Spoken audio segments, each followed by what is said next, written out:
श्रीमद्भागवत महापुराण नवम स्कंध 8वां अध्याय। सगर चरित्र।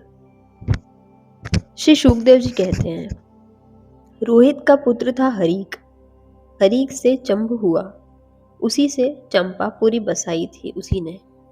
चंप से सुदेव और उसका पुत्र विजय हुआ, विजय का भरूक और भरूक का व्रक और व्रक का पुत्र हुआ बाहुक। शत्रुओं ने बहुक से राज्य छीन लिया। तब वह अपनी पत्नी के साथ वन में चला गया। वन में जाने पर बुढ़ापे के कारण जब बाहुक की मृत्यु हो गई, तब उसकी पत्नी भी उसके साथ सती होने को अद्धत हुई। परंतु महर्षि औवर्य को यह मालूम था कि उससे गर्भ था, इसलिए उन्होंने उसे सती होने से रोक दिया। जबकि उसकी सौतों के साथ मालूम हुई तो उन्होंने उसे भोजन के साथ गर विष दिया, परंतु गर्भ पर उस विष का कोई प्रभाव नहीं पड़ा, बल्कि उस विष को लिए हुए ही एक बालक का जन्म हुआ, जो गर के साथ पैदा होने के कारण सगर कहलाया। सगर बड़े यशस्वी राजा हुए। सगर चक्रवर्ती सम्राट थे। उन्हीं के पुत्रों ने पृथ्वी खोदकर समुद्र बना दिया था। सगर ने अपने गुरुदेव औरव की आज्ञा मानकर तालझंग, यवन, शक, हेहय और बर्बर जाति के लोगों का वध नहीं किया, बल्कि उन्हें विरूप बना दिया। उनमें से कुछ के सिर मुड़वा दिए, कुछ के मूछ दाढ़ी रखवा दी, कुछ को खुले बालों वाला बना दिया, कुछ को आधा मुड़वा दिया। कुछ लोगों को सगर ने केवल वस्त्र ओढ़ने की ही आज्ञा दी, पहनने की नहीं, और कुछ को केवल लंगोटी पहनने को ही कहा, ओढ़ने को नहीं। इसके बाद राजा सगर ने औरव ऋषि के उपदेशानुसार अश्वमेध यज्ञ के द्वारा संपूर्ण वेद एवं देवतामय आत्मस्वरूप सर्वशक्तिमान भगवान की आराधना की। उसके यज्ञ में जो घोड़ा छोड़ा गया था उसे इंद्र ने चुरा लिया। उस समय महारानी सुमति के गर्भ से उत्पन्न सगर के पुत्रों ने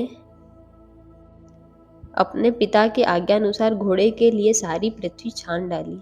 जब उन्हें कहीं घोड़ा ना मिला, तब उन्होंने बड़े घमंड से सब ओर से पृथ्वी को खोद डाला। खोदते खोदते उन्हें पूर्व और उत्तर के कोने पर कपिल मुनि के पास अपना घोड़ा दिखाई दिया। घोड़ों को देखकर वे 60,000 राजकुमार शस्त्र उठाकर यह कहते हुए उनकी ओर दौड़ पड़े कि यही हमारे घोड़ों को चुराने वाला चोर है। देखो तो सही, इसने इस समय कैसे आंखें मूंद रखी है। यह पापी है, इसको मार डालो, मार डालो। उसी समय कपिल मुनि ने अपनी पलकें खोली। इंद्र ने राजकुमारों की बुद्धि हर ली थी। इसी से उन्होंने कपिल मुनि जैसे महापुरुष का तिरस्कार किया। इस तिरस्कार के फल स्वरूप उसके शरीर में ही आग जल उठी, जिससे क्षण भर में ही वे सबके सब जलकर खाक हो गए। परीक्षित, सगर के लड़के कपिल मुनि के क्रोध से जल गए। ऐसा कहना उचित नहीं है। वे तो शुद्ध सत्वगुण के परम आश्रय थे। उनका शरीर तो जगत को पवित्र करता रहता है। इसमें भला क्रोध रूपी तमोगुणी संभावना कैसे की जा सकती है? भला कहीं पृथ्वी की धूल का भी आकाश से संबंध होता है? यह संसार सागर का मृत्युमय पथ है।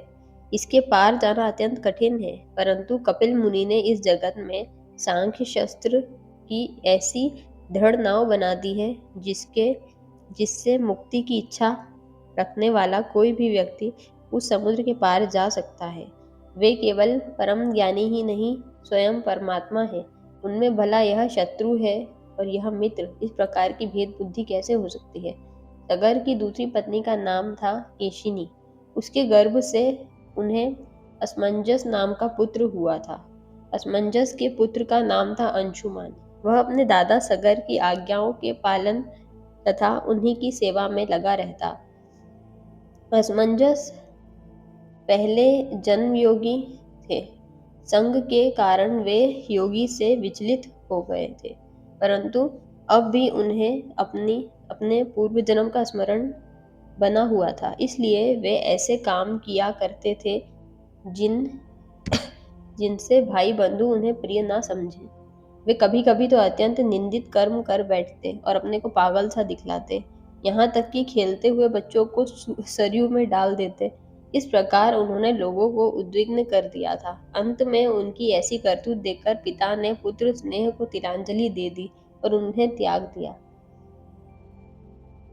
तदंतर असमंजस ने अपने योगबल से उन सब बालकों को जीवित कर दिया और अपने पिता को दिखाकर वे वन में चले गए। अयोध्या के नागरिकों ने जब देखा कि हमारे बालक तो फिर लौट आए, तब उन्हें असीम आश्चर्य हुआ और राजा सगर को भी बड़ा पश्चाताप हुआ। इसके बाद राजा सगर की आज्ञा के से अंशुमान घोड़े को ढूंढने के लिए निकले। उन्होंने अपने चाचाओं के द्वारा खोदे हुए समुद्र के किनारे किनारे चलकर उनके शरीर के भस्म के पास ही घोड़े को देखा। वहीं भगवान के अवतार कपिल मुनि बैठे हुए थे। उन्होंने उनको देखकर उदार हृदय अंशुमान ने उन्हें चरणों में प्रणाम किया और हाथ जोड़कर एकाग्र मन से उनकी स्तुति की। अंशुमान ने कहा, भगवान, आप अजन्मा ब्रह्मा जी से भी परे हैं, इसलिए वे आपको प्रत्यक्ष नहीं देख पाते। देखने की बात तो अलग रही, वे समाधि करते करते एवं युक्ति लड़ाते लड़ाते हार गए, किंतु आज तक आपको समझ भी नहीं पाए। हम लोग तो उनके मन, शरीर और बुद्धि से होने वाली सृष्टि के द्वारा बने हुए अज्ञानी जीव हैं, तब भला हम आपको कैसे समझ सकते हैं।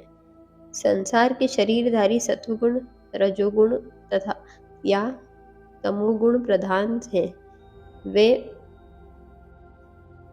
वे जागृत और स्वप्न अवस्था में केवल गुणमयी पदार्थों, विषयों को और सुषुप्ति अवस्था में केवल अज्ञान ही अज्ञान देखते हैं। इसका कारण यह है कि वे आपकी माया से मोहित हो रहे हैं। वे बाहिर्मुख होने के कारण बाहर की वस्तुओं को तो देखते हैं, परंतु अपने ही हृदय में स्थित आपको नहीं देख पाते। आप एकरस ज्ञानधन हैं। सनंदन आदि मुनि जो आत्मस्वरूप है, आत्मस्वरूप के अनुभव से माया के गुणों के द्वारा होने वाले भेदभाव को और उसके कारण अज्ञान को नष्ट कर चुके हैं, आपका निरंतर चिंतन करते रहते हैं। माया के गुणों में ही भूला हुआ मैं मूढ़ किस प्रकार आपका चिंतन करूं।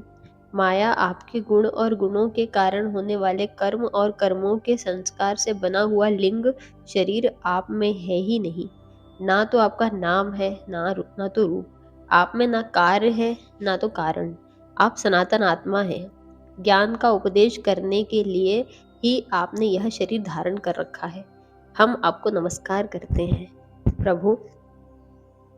यह संसार आपकी माया करामात है। इसको सत्य समझकर काम, लोभ, ईर्ष्या और मोह से लोगों का चित्त शरीर तथा घर आदि में भटकने लगता है। लोग इसी के चक्कर में फंस जाते हैं। समस्त प्राणियों के आत्मा प्रभु, आज आपके दर्शन से मेरे मोह की वह दृढ़ फांसी कट गई जो कामना, कर्म और इंद्रियों के जीवन दान देती है। श्री शुकदेव जी कहते हैं, परीक्षित, जब अंशुमान ने भगवान कपिल मुनि के प्रभाव का इस प्रकार गान किया, तब उन्होंने मन ही मन अंशुमान पर बड़ा अनुग्रह किया और कहा, भगवान ने कहा, बेटा, यह घोड़ा तुम्हारे पितामह का यज्ञ पशु है, इसे तुम ले जाओ। तुम्हारे जले हुए चाचाओं का उद्धार केवल गंगा जल से होगा और कोई उपाय नहीं है। अंशुमान ने बड़ी नम्रता से उन्हें प्रसन्न करके उनकी परिक्रमा की और वे घोड़े को ले आए। सगर ने उस यज्ञ पशु के द्वारा यज्ञ की शेष क्रिया समाप्त की। तब राजा सगर ने अंशुमान को राज्य का भार सौंप दिया और वे स्वयं विषयों से निष्प्रह तथा बंधन मुक्त हो गए। उन्होंने महर्षि औरव के बतलाए हुए मार्ग से परमपद की प्राप्ति की। हरिओम तत्सत। ओम परमात्मने नमः। अष्टम स्कंध अष्टम अध्याय समाप्त।